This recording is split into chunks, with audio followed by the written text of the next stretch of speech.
tôi ní bắt chọc hoa là cái gì hết về vô chú bắt chọc à cảm ơn nó mày à cảm ơn bắt chọc chú bắt chọc la vô ê tắm mà riêng nghe tắm mà ấy à cảm ơn nó mày cảm ơn mua là hàng chứ cả hi mua là hàng chứ cả cầm nôm he cầm nôm à cầm nôm nó má nôm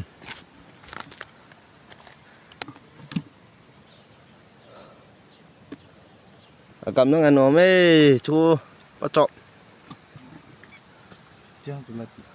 trong thì bắt chọc bây he bắt chọc nó xây mình thân vào chi mẹ cho bắt chọc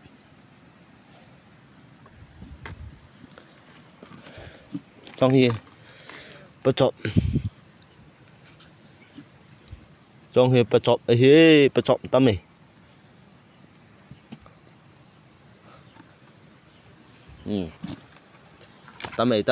tâm mày vô mày Some more on guys. wow nó sama mà phải vào đây có dài không là hồ tim hay gì thì là bỏ ông riêng cả ba hai riêng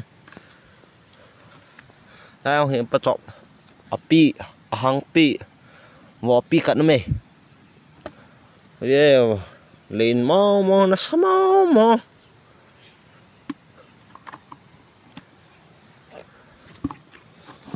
vỏ vào đây tâm mày tâm mà mày thôi ông tâm mà riêng nghe ê nó sama mà như hả thò gì ông cái này hiện đem mơ thò gì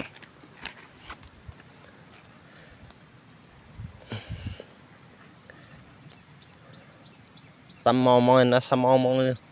nhiều trà ăn liền trà trong miệng Guys. à Yeah, guys. ha nó mẹ ăn nôm hết chứ nghe ăn nó mẹ đang pạ lêu nhưng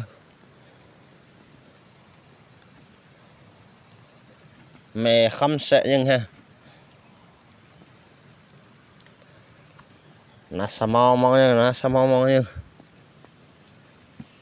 Guys, salah. Cái chompan này là button kia khác hình thế guys. mẹ khăm sẽ vào để tay là bảo tên tim khẩn lên tay lấy nó sama mong Malu ấy đâu cho. à thiên hồ cái lô hết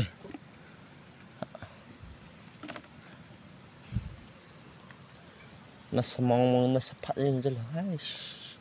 có giá hồ bảo tên kệ khẩn lăng vào để tay là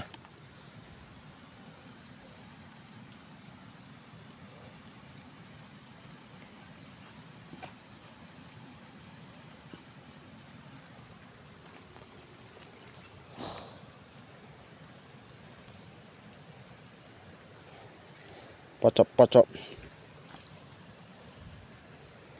về vào bắt chọc